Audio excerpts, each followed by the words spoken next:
शहर में तिरंगा यात्रा में भारत की सेना का शौर्य गूंजा, खूब तिरंगा लहराया गया। शौर्य तिरंगा यात्रा में हाथों में तिरंगा झंडा लेकर बड़ी संख्या में देशभक्त निकले। खबर बधाइयों से। ऑपरेशन सिंदूर की कामयाबी, भारतीय सेना के अदम्य साहस और शौर्य को समर्पित तिरंगा यात्रा पुलिस लाइन मैदान से निकाली गई। तिरंगा यात्रा जैसे जैसे आगे बढ़ी, वैसे वैसे लोग जुड़ते चले गए। तिरंगा यात्रा भामाशाह चौक, इंदिरा चौक, बाबूराम मार्केट, कश्मीरी चौक, परशुराम चौक, बदायूं क्लब होते हुए पुलिस लाइन मैदान पर समाप्त हुई। तिरंगा यात्रा में देशभक्ति का सैलाब उमड़ा। लोगों ने भारतीय सेना के सम्मान में देशभक्ति के नारे लगाए। भारत माता की जय, वंदे मातरम के गगनभेदी नारे लगाए गए। सामाजिक लोगों ने परशुराम चौक पर फूल बरसाए। हर तरफ उत्सव जैसा नजारा था। हर हाथ में तिरंगा नजर आया। हर दिल में भारत माता के प्रति प्रेम साफ दिखाई दिया।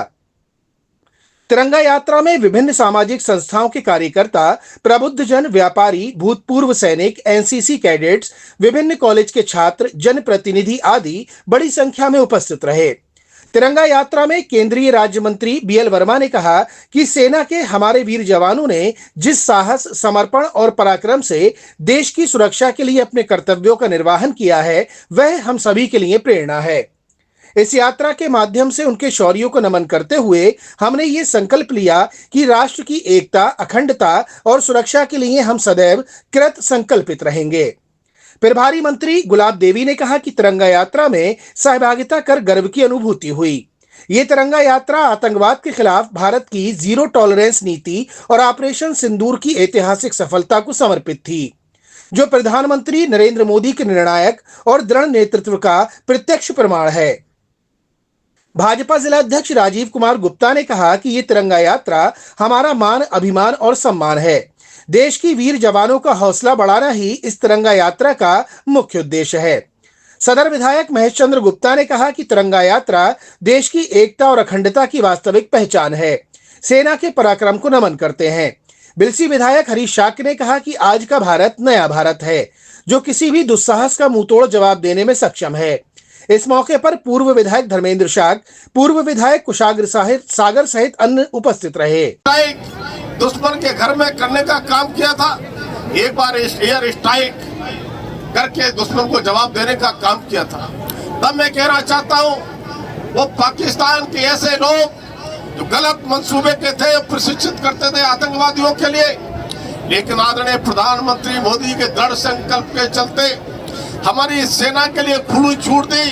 अब समय तय करो, तरीका तय करो और कैसे करना है उसके लिए पूरी तरह से निर्णय करो। और सम्मानित हमारी सेना के जवानों ने, तीनों सेनाओं ने जिस तरह से जो सही समय चुना 6-7 तारीख की रात के लिए, मई के लिए, और जिस तरह से आतंकी वो ठिकानों के लिए 9 ठिकानों को तबाह करने का काम किया, मैं बधाई देना चाहता हूँ सेना के जवानों के लिए। उन्होंने सटीक निशाने पर उन आतंकवादियों को केवल ठिकाने ही तबाह नहीं किए, 100 से ज्यादा आतंकवादियों को मौत के घाट उतारने का काम किया। तब मैं कहना चाहता हूँ, उनके जनाजे में जिस तरह से पाकिस्तान के सरकार से लेकर के सेना के लोग शरीक हुए, तब उन्होंने सिद्ध कर दिया देश के सामने कि आतंकवादियों का और पाकिस्तान की सेना का, पाकिस्तान की सरकार का रिश्ता क्या कहलाता है। सम्मानित बहनों भाइयों, तब मैं कह सकता हूँ उन्हें हिमाकत थी कि हम किस तरह से भारत को जवाब दें, लेकिन भारत की सेना तैयार थी।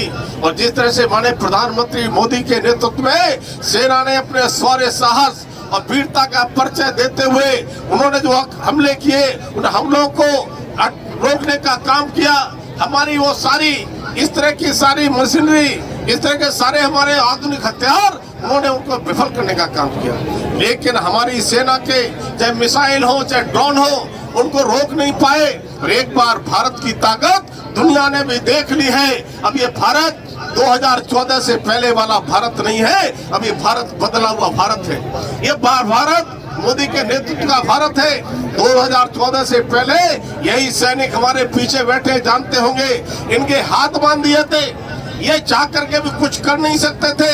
मुझे याद है एक बीएसएफ के कार्य में जम्मू गया था, एक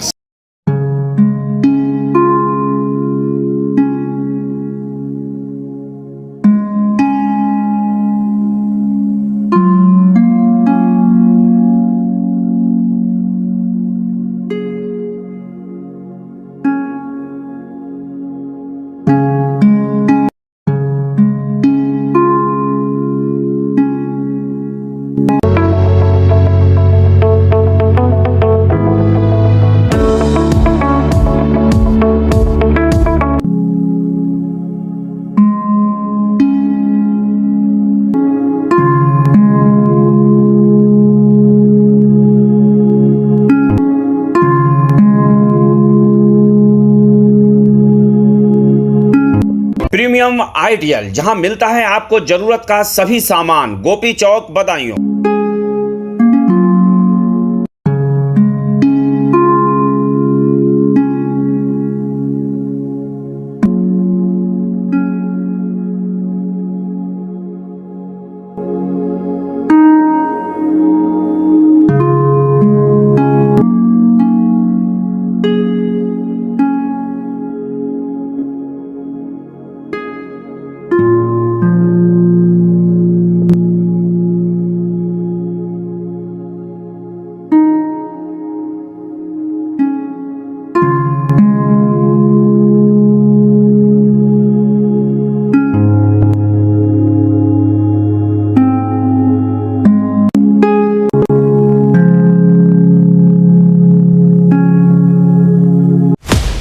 आपको हमारा वीडियो पसंद आया हो तो इसे लाइक, शेयर और सब्सक्राइब जरूर करें। देखते रहिए SKS 24 न्यूज नेटवर्क।